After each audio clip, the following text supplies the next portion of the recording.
வணக்க மக்களே, நான் தான் உங்கள் ஜாக்சன். நேற்று பார்த்தீங்கன்னா எனக்கு ஒரு 2 மெசேஜ் வந்துச்சியா. என்ன அப்படின்னு பார்த்தீங்கன்னா, என்ன சார் எஸ்பிஐ பிஓ ப்ரிலிம்ஸ் வந்து இவ்வளோ கொடூரமாக கேட்டிருக்காங்க, என்னாலாம் வாழ்க்கையில் பேங்க் எக்ஸாம் பாஸ் பண்ண முடியாதா, பேங்க் எக்ஸாம் நினச்சி ஒரே பயமாக இருக்குது சார் அப்படின்னு சொல்லி அப்புறமா தான் கேட்டேன். இப்போ தான் ஸ்டார்ட் பண்ணியிருக்காங்களே எக்ஸாமுக்கு. ஸோ மக்களே, ஃபஸ்ட்டு நான் உங்கள்கிட்ட ஒரே ஒரு விஷயம் தான் சொல்ல விரும்புகிறேன். ஃபஸ்ட்டு பயப்படுறதை விட்டுருங்க.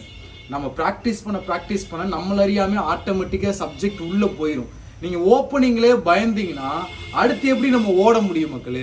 ஸோ இந்த வீடியோ எதுக்காக அப்படின்னு பார்த்தீங்கன்னா இந்த ஃப்ரெஷர்ஸ், பிகினர்ஸ், நியூ கம்மர்ஸ்லாம் இருப்பீங்களே, நீங்கள் என்ன பண்ணணும் பண்ணக்கூடாது, டூஸ் அண்ட் டோன்ட்ஸ் மாதிரி சில விஷயங்கள்லாம் உங்கள்கிட்ட சொல்கிறேன். அதுக்கப்புறம் உங்களுக்கே ஒரு தைரியம் வரும் மக்களே, சரியா? அதுக்கு முன்னாடி ஃப்ரெஷர்ஸ், நியூ கம்மர்ஸ்லாம் ஒரு நல்ல ஆன்லைன் கிளாஸ், வீடியோ கோர்ஸு இல்லை நல்ல பிடிஎஃப் எக்ஸாம் ஓரியன்டாக உங்களுக்கு தேவைன்னு நினச்சிங்கன்னா நம்மளோட ராயல் பாஸை பர்ச்சேஸ் பண்ணிக்கோங்கயா. பர்ச்சேஸ் பண்ணுற லிங்க் டிஸ்கிரிப்ஷனில் இருக்குது. ராயல் பாஸ்ன்றது என்னன்னா, கிராக் வித் ஜாக்கில் உள்ள பிடிஎஃப் கோர்ஸு, வீடியோ கோர்ஸு, எல்லா பிடிஎஃப், எல்லா கரண்ட் அஃபேர்ஸ் பிடிஎஃப் எல்லாமே 1 இயர் வேலிடிட்டிக்கு உங்களுக்கு கிடைக்கும். அதுதான் ராயல் பாஸ். ஸோ பர்ச்சேஸ் பண்ணிக்கோங்க, லிங்க் டிஸ்கிரிப்ஷனில் இருக்குது. ஸோ ஃபஸ்ட்டு நீங்கள் என்னென்னலாம் பண்ணணுன்றதை சொல்லிடுறேன், அப்புறம் நீங்கள் பண்ணக்கூடாதுன்னு நான் சொல்கிறேன். ஃபஸ்ட்டு விஷயம், நம்மளை முறையாக ஆர்கனைஸ் பண்ணி செல்ஃப் கண்ட்ரோலோட படிக்கணும். நம்மகிட்ட இருக்க மிகப்பெரிய ஒரு ட்ராபேக்கே என்னன்னா டைவர்ஷன் தான், சரியா? நான் எப்போயோ நியூ கம்மர்ஸ்க்கான ஷெட்யூல் கொடுத்துட்டேன். ஒரு 90 டேஸ், ஒரு 60 டேஸ் மாதிரி ஒரு ஷெட்யூல் கொடுத்தேனே. எத்தனை பேர் ஆர்கனைஸ்டா சார் டெய்லியுமே நீங்கள் சொன்ன மாதிரி 4 பீரியட் ஒதுக்கி நான் படிச்சுக்கிட்டே இருக்கேன் அப்படின்றவங்க மட்டும் கமெண்ட் போடுங்க. இப்போ இந்த வீடியோ ஸ்டாப் பண்ணிட்டு, சரியா? அதை நம்ம பண்ண மாட்டோம். இடையில பயம் வரும், டைவர்ஷன் வரும், எதுக்குடா இதை படிக்கணும், வேற வேலைக்கு போகலாமான்னு தோணும். இதெல்லாம் கடந்தும் நம்ம செல்ஃப் கண்ட்ரோலோட படிக்கிறோம் பார்த்தீங்களா? அப்படி நீங்கள் பண்ணீங்கன்னா தான் கண்டிப்பாக கிளியர் பண்ண முடியும் அட்டெம்ப்ட்லே. இதுதான் ஃபஸ்ட்டு நீங்கள் பண்ண வேண்டியது. 2வது விஷயம் கன்சிஸ்டன்சி, சரியா? யார் சொல்கிற நெகட்டிவ் வேர்ட்ஸையுமே கேட்காதீங்க, சரியா? எல்லாருக்குமே அவங்க பாயிண்ட் ஆஃப் வியூன்னு இருக்கும், அவங்க ஒப்பீனியன் இருக்கும் மக்களே. நீங்கள் எல்லாருமே என்ன செய்கிறீங்கன்னா, ஒருத்த நெகட்டிவாக ஒரு வார்த்தை சொல்லிட்டா போதும், அதை அப்படியே மண்டக்குள்ளே யோசித்துக்கிட்டே ஐயோ அப்படின்ட்டு இருக்குது. ஃபஸ்ட்டு அப்படி இருக்கிறத விடுங்க, நம்ம உட்காந்து படிப்போம். அதாவது இப்படி நடந்து போனாதான் அந்த ரோடை கிராஸ் பண்ண முடியுன்ற ஒரு ரூல் இருக்குது அப்படின்னா, அந்த மாதிரி நம்ம நடந்து போய் ரோடை கிராஸ் பண்ணாதான் நம்ம கிராஸ் பண்ணவே முடியும். நீங்கள் என்ன செய்கிறீங்க, ரோடை கிராஸ் பண்ண போகிறதுக்கு முன்னாடி ஐயோ வண்டி வந்துருமோ, ஐயோ புல்டோசர் நம்மளை தூக்கிடுமோ, இப்படி யோசித்துக்கிட்டு இருக்கீங்க. ஸோ தயவு செய்து கன்சிஸ்டன்சியாக படிங்க. இதை 2வதாக பண்ணுங்க. 3வது விஷயம், உங்களோட சீனியர்கிட்ட இருந்து பாசிட்டிவ் வேர்ட்ஸை எடுத்துக்கங்க. ப்ரீவியஸ் இயர் கொஸ்டின் பேப்பர்லாம் எப்படி இருக்குன்றதை கலெக்ட் பண்ணுங்க. ஃபர்ஸ்ட் ப்ரீவியஸ் இயர் கொஸ்டின் பேப்பரை பாருங்க, கொஸ்டின் லெவலை பாருங்க. எவ்வளோக்கு எவ்வளோ நமக்கு எக்ஸாம் டஃப்பாக இருக்கோ அவ்வளோக்கு எவ்வளோ நமக்கு நல்லது.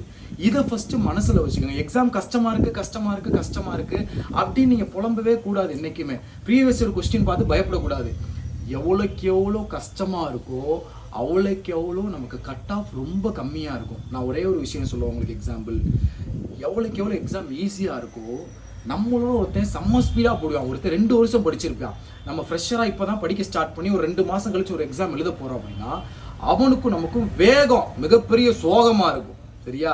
அதனால் நான் என்ன சொல்கிறேன்னா, அவன் கொஸ்டின் டஃப்பாக இருந்துச்சுன்னா உங்கள் லெவலுக்கு தான் இருப்பான். நான் சொல்கிறது புரியுதா?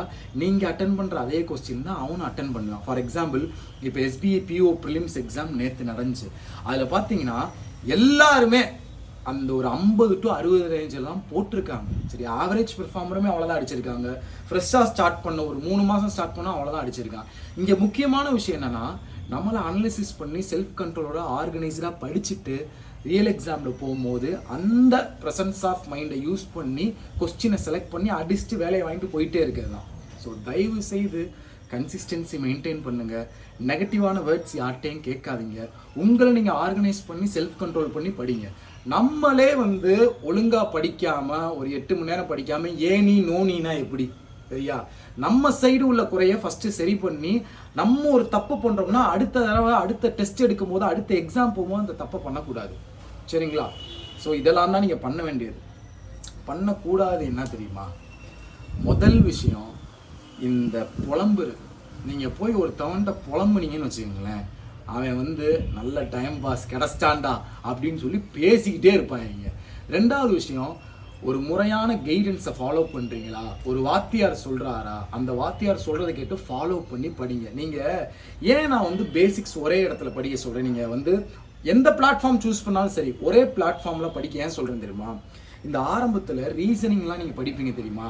ஆப்டி ஆரம்பத்திலே புரியாது நமக்கு, பட் ரீசனிங் புரியும்.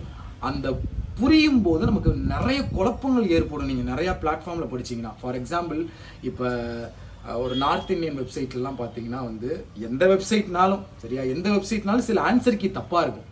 நீங்கள் என்ன செய்வீங்கன்னா, நீங்கள் ஒரு மாதிரி படிச்சிருப்பீங்க, ஆன்சர் கீ தப்பாக இருக்குன்னு அந்த சிலாயிசமும் குழப்பம் ஏற்படும் சரியா. ஒவ்வொரு இடத்துலையும் சிலாயிசம் ஒவ்வொரு மாதிரி சொல்லி தருவாங்க. நீங்கள் இங்கே ஒரு 50%, அங்கே ஒரு 50%, அங்கே ஒரு 50%ன்னு பேசிக் லேர்ன் பண்ண ஆரம்பிச்சிங்கன்னா ரொம்ப குழம்பி கொலாப்ஸ் ஆகிடுவீங்க. ஸோ பேசிக்ஸ் கற்றுக்கிறது ஒரே ஒரு இடத்துல கற்றுக்குங்க. நான் சொல்கிறது இப்போ உங்களுக்கு புரியாது, நீங்கள் கற்றுக்கிட்டு ஒரு மாதிரி புலம்புவீங்க தெரியுமா, அந்த இடத்துல தான் அன்னைக்கே சொன்னாப்புல ஒரே இடத்துல பேசிக்ஸை கற்றுக்குன்னு சொல்லி அதுக்காண்டி சொல்கிறேன். இந்த சிலாயிசம் இன்இக்வாலிட்டிலாம் ஏகப்பட்ட டவுட்டு உங்களுக்கு ஏற்படும். அதானால் இப்போ நான் உங்களுக்கு ரீசனிங் சொல்லித்தரேன், நீங்கள் ஏன்ட்டே ஃபாலோ பண்ணிக்கிட்டீங்கன்னா உங்களுக்கு அந்த டவுட்டு நீங்களே ஆட்டோமேட்டிக்காக சால்வ் பண்ணும்போது புரிஞ்சிடும். வேறு இதில் போய் நீங்கள் வீடியோ பார்க்கும்போது சில இதில் ஆன்சருக்கு தப்பாக சொல்லி கொடுப்பாங்க. எனக்கு தெரிஞ்சு சில நார்த் இந்தியன் வெப்சைட்லேயே அந்த ஒன்லி ஸ்டேட்மெண்ட்டு சில இடத்துல தப்பாக சொல்லியிருக்காங்க சரிங்களா. நானே அவங்களுக்கு மெயில் போட்டிருக்கேன், ஏங்க இது இப்படி தானேங்க வரும், இந்த ஆன்சருக்கு என்ன இப்படி போட்டிருக்கீங்கன்னா நிறைய இடத்துக்கு மெயில் போட்டிருக்கேன் சரிங்களா. ஸோ அதனால் நான் உங்கள்கிட்ட சொல்கிறது என்னென்னா, பேசிக்ஸு முறையான கைடன்ஸு ஒரு இடத்துலேருந்து கற்றுக்குங்க. முக்கியமாக வாத்தியாருக்கு மரியாதை கொடுக்கணும் சரியா. பொய்யால் அதுதான் ஃபஸ்ட்டு முக்கியம். உனக்கு மரியாதை வந்துட்டாலே ஆட்டோமேட்டிக்காக நீ ஃபாலோ பண்ணுற அந்த ஒரு பயபக்தி, நம்ம படிக்கணும் இல்லாட்டி வாத்தியார் திட்டுவார் அப்படின்ற ஒரு பயம் வரும் என் மேலே சரியா. ஜாலியாக பேசுகிறேன், காமெடி பேசுன்னு நினச்சிடாத, மண்டையாக பொழந்துருது சரியா. ஒழுங்காக டெய்லியும் கரெக்டாக படிக்கிறீங்க சரிங்களா. படித்தாதான் நம்ம கிளியர் பண்ண முடியும். நான் சொன்ன மாதிரி ஆர்கனைஸ்டாக ஃபாலோ பண்ணிக்கோங்க. பேசிக் கற்றுக்கிற ஒரு 40 நாள் மட்டும்தான் கஷ்டம். ஒரு 40 to 60 நாள்னு வச்சுக்கோங்களேன்.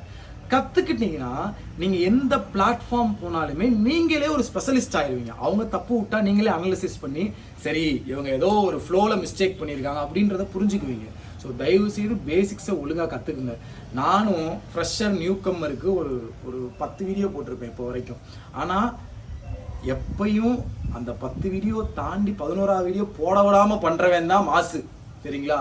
இப்போ என்ன செய்வீங்கன்னா, இந்த ஒரு நாள் உங்களுக்கு ஒரு ஃபயர் வரும், ஒரு 4 நாள் கழிச்சு அந்த ஃபயர் போயிடும். இப்படி தான் ஒரு 190 மாணவர்கள் இருக்கீங்க சரியா. அந்த பேலன்ஸ் உள்ள 10 மாணவன் தான் ஜெயிக்கிறேன். அதில் நீ ஒன்றா இருக்கணும்னு நினை. டெய்லியும் கன்சிஸ்டன்சியாக உட்காந்து படி.